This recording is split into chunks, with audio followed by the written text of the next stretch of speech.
My name is Carmel McCafferty. I lived in 8 Beechwood Street, which is at the bottom of Blaze Lane. Mary B's pub was at the top of the street, which was seemingly a very important landmark when I was growing up. I am the sixth child of a family of 8. Two, I think two definitely died. Um, my heritage is a funny one because my grandfather, the man I never met because he was dead before I arrived, was a sergeant, police sergeant in the Lecky Road barracks. So we grew up in the heart of the Bogside then, knowing that we had Protestant brethren in Belfast. Protestant brethren that I have to admit I never met, but my mother often went to visit them. I was schooled in St Eugene's, Long Tower, we nuns first, St Eugene's, and then I went to St Mary's secondary because through no fault of my own, I thought I was stupid, only to be told when I reached the tender age of 20 that I was dyslexic. I became a hairdresser, then I became an actress, then I became a carer for my mother, and then I became one of the most important roles in my life. I became a mother. But in between all that, I was a rioter in the Bogside from August 69 until the last stone was thrown. And yes, I am proud of it. No, I have absolutely no guilt. No. So that's my background, I think. Oh, I did marry a man called Kevin McCallion. Yeah, I did. Proud of that too, by the way. I was in jail for, I think, a week or something because of his involvement. And this was known then the movement. God knows the movement moved all over the place. But proud of him I am too. Yeah. And my children know my history from me and their father's history from him, not from books or from other people telling them what it was like. They know it direct. Yeah, they do. So tell us a bit about your experiences or your role at that time. Growing up in Derry, it was a strange conflict because I went through the conflict of gerrymandering, and I'll be honest with you, I didn't know what the word meant, right? So I went through all that, knowing that, yes, my mother and father had a beautiful house in the bog. But what struck me later on as very strange was that we had an outside toilet, but the people in Craigan had an inside toilet. And they had hot and cold running water where we had cold running water. We boiled kettles, filled a bath, which my mother called her bungalow bath.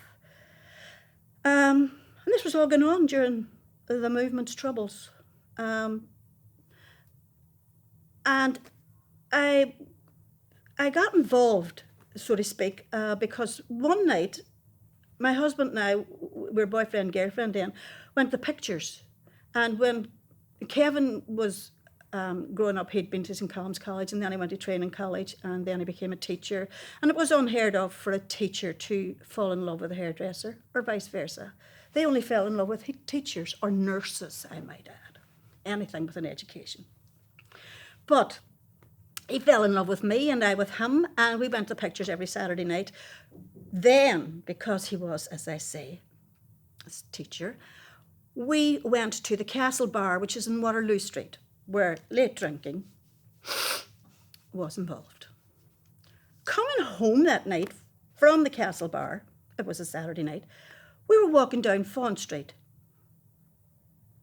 And this group of people stepped forward and started to ask us questions about who are you, where are you going, why are you out at this time of the night?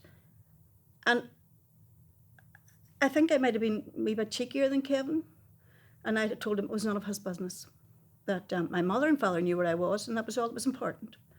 And who are you, where you come from, and I still told him to mind his own business. And Kevin kept saying, just answer the man, just answer the man. And I said, no. And I said, what kind of a uniform have you on you? What are you doing here? And that was my first experience of a B-man. He was all in black. And I thought, you're not an ordinary policeman. So he told us to hurry along, get off the street, and I don't think I actually said the streets are ours, because I think that saying came out during the riots. I remember telling him that, my daddy works and my daddy pays his taxes and, the usual. And Kevin was trailing me down Fawn Street. We got round the corner of Free Dairy Corner, and there was this crowd of fellas standing, and there was a few women, and they said that these B-men were going to raid the wells. And I said to Kevin, I'm not going home. No, where I'm staying. I want to see this. I've never seen anything like this before in my life. And Kevin said, Carmel, for God's sake, we're going to get in trouble. And I could batter you on, I'm staying. So we stayed and we saw that raid. And it was horrendous. They went in there with all battens, you name it. They went in there, boots, battens, whatever they could get their hands on. They were jumping out of wagons. I don't know what they called them then, but they battered their way up the wells. So we started throwing stones at them and whatever else we could. And then the crowd got bigger and bigger and bigger, and we fought. Now, at this time in my life, as I say, I was a hairdresser, and it was only sort of, well, maybe this is narrow-minded of me, but it was sort of like people with a bit of an education thought they knew better, and civil rights and all this was starting to happen and whatever you've got.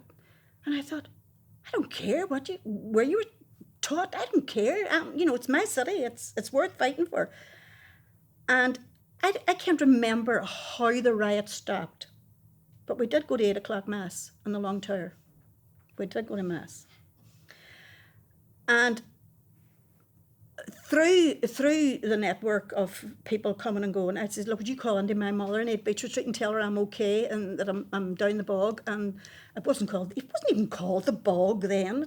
I'm down the wells, and there's something happening, and tell my daddy, because my daddy was very interested in politics, extremely interested in politics, and heavily on the Labour Party. And when we came out of 8 o'clock Mass, it had quietened down. But word then was on the street that we were all meeting at 2 o'clock, from between 12 and 2, at what is now known as Free Dairy Corner, and bring a weapon. Now, your weapon was a hurley, poker, whatever you got your hands on. And I remember walking along the Lecky Road, just past where Morgan's Rag Store would have been, and the bakery, and I found a pair of tongs, and I still have those tongs. But, now correct me if I'm wrong, but I think it was John Hume then who said, there wasn't going to be a riot, that we were going to put the wells as best we could back together again, and, we would take it from there, but be peaceful. Well, yes, we did put the wells back together again that night, and I have to say, with hand in my heart, my sister Nell, Eamon McCallion, Jeremy McClenaghan, Finbar O'Doherty, there was a big tall fella, I can't remember his name, who told us to go home and get as much as we could in the line of. The houses in the wells were wrecked. They were wrecked. So we brought pieces of furniture and bedclothes and other things, and we helped the people out in the wells. And I was always very proud of the fact that there was a hairdresser there. Yeah, it wasn't all people from Queen's University and other places of education. I was there, hairdresser from Bishop Street, Mayfair. Mr. Finn had to have known at that time, because I had 2 sets of clothes. And I had my working clothes, and then I had my riot clothes, which I had in the bin chute in the high flats. And I changed my clothes. I would have gone home and had my tea, of course, came back down and had a riot. But I had my riot clothes, so nobody would arrest me on the way home. And I had very long hair. And I remember one night coming home from the Mayfair, And at the bottom of McCallion's Lane, there was a girl tied to a lamppost. And she was being tarred and feathered. And I thought, oh, Jesus, no. Not my country, please. No, that's going back. That's not going forward. And this girl, from what I remember, was a beauty queen. I can't remember her name now for the life of me. But I had my hairdressing scissors in my bag. And I went up and I cut her down. And they were booing at me and shouting at me. And, I just remember straightening my hump, as my mother said, and said, she's a woman. She does not have to be degraded like this. Do we know any men that's going with wrens, whatever you call the woman in the British Army? When you start tarring fellow men, I'll join you. But don't start with a woman. And every night after that, when I come home from my work, my mother used to stand at me, Bertie's corner, and peep over, and she used to say then, there she is, and she still has her hair. Because she lived in mortal fear after that of me being tarred and feathered. And my life went on from that, and I became more educated, I would have say, yeah. But I would have ridden to this day had I had the energy and the strength, and it was still going on. And do you think there was a difference in how young women were perceived when they were on the front line rioting as to young men, or was it the same as? When we were rioting in Derry at that time, it was a majority male. Yeah, it was. Women, I don't think women were perceived as being different because the liberation movement had started, the women's liberation had started, so you would have got you're a woman's libber. And then it would have been nearly like a competition to see who could throw the stone the furthest, who was the most, who was the bravest that was going to face that army, and but yeah, men were more to the front than women. But yeah, sorry to say, yeah. But they did not perceive us as the weaker sex, because when women did riot, you know that story, that saying, hell hath no fury like a woman scorned. Well, you can scorn us with words too, and men sometimes did at that time scorn us with words, but we retaliated verbally, physically. And, well, out of our riots came what? Bernadette Devlin. Where did she end up? Wasn't she the first to go into the House of Commons? So yeah, my sister Nell, come on. We thought she was a badass when she took that train into Dublin full of contraceptives, but there she was, fighting her butt at the street corner. I had a sister, Nuala, who, with the changing of times and the changing of words, was physically impaired. Nuala was very small. I mean, she was a toot. And Nuala ran a petrol bomb factory from the bottom of Nelson Street. Dare you have come and said you dropped your petrol bomb? No. She even got French students who were there in Derry at the time to teach us how to throw petrol bombs, because they were rioting in France at the time, and they taught us you don't throw a petrol bomb, you lob it. If you throw it, the petrol will go round you. If you lob it, the petrol will go where you want. So she gave us our lessons as well. And my mother rubbernecked the whole time, stood at the bottom of Nelson Street and watched, and was ready when you come home to discuss the riot of the night. So a woman played big role. So there was an interesting story around connections as well, and how Derry connected through a telephonist. Would you like to tell us about that? The row of houses, the block, as the Americans would say, of houses that I lived in, stretched from Stanley's Walk to the New Road. And in between you had Elmwood Street, Beechwood Street, Tyrconnell Street and Limewood Street. And on Limewood Street there was this fantastic woman called Nancy Doherty. Now, my sister Nell tells a story because she actually, phones weren't my thing. She actually used the phone non-stop in our house because very few phones were in houses in Derry at that time. And because Nell was a reporter and, my mother thought it was swanky, I suppose, we got a phone. We also, by the way, at this stage had hot and cold running water and a bathroom. But Nancy Doherty was a telephonist with British Telecom. And because there wasn't a lot of money among the people who were dealing with the reporting at that time, all you had to do was phone and ask for Nancy.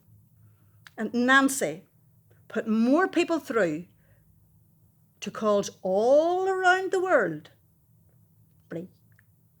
So, they were whipping the Brits one way or the other. Bloody Sunday, Nancy wasn't off the phone once. She put everybody through. She was giving out information. She was just fabulous, and she was a fabulous person as well. She was absolutely beautiful. She had reddish brown hair and full lips and big eyes, and loved the Yanks. And she put everybody through, and that included Bernadette Devlin, Eamon McCann, Nell, Mary Holland. Were all sitting in my mother's hall, and they just passed the phone around, and Nancy put them to wherever they wanted to go. And it was brilliant. It was brilliant. We still laugh about that in our house. So finally, why do you think it's important to remember these stories? My husband was a history teacher, and I remember after we got married, and I don't know, but in my house in Beechwood Street, and my mother's house in Beechwood Street, and my mother and father's house, Michael Collins and De Valera were discussed. My mother adored Michael Collins. Not just because he looked good, which he did, but because of his politics. My Auntie Annie next door had a photograph of Michael Collins, Anyway, we grew up on the Michael Collins side. So I was taught history at home, albeit Michael Collins' side of the history. And Kevin then would have added to my knowledge then for Irish history. And for a while he kept a journal. And in it he would write things down about what happened. He taught in a very hot point in Derry. He taught in St. Joseph's Secondary School, and the British and the police had a camp just across 2 rows of houses in Rosemount. So there was daily shots taken at Rosemount Barracks, and Kevin taught on through it. And his curriculum was British history. He didn't like teaching British history, so every so often he would have slipped on a bit of Irish history. But the history that my 3 children know, is the history of Derry from 69 until they were of an age when they formed their own opinions. And it's a true history. It is exactly what happened on every day. Bloody Sunday, they know it from it started, from I set foot in the Bishop's Field with a baked spud in my pocket until I came home. And that awful quiet. So history has to be told from the person who was there, not from other people who write about the history, and because it's not politically correct for the book that they're writing it about, or it's not whatever correct, it gets washed about and it eventually becomes a weaker version. Let me tell you something here and now. I am 71 years old and I'm telling you the truth. Take it from people who were there and don't ever forget it.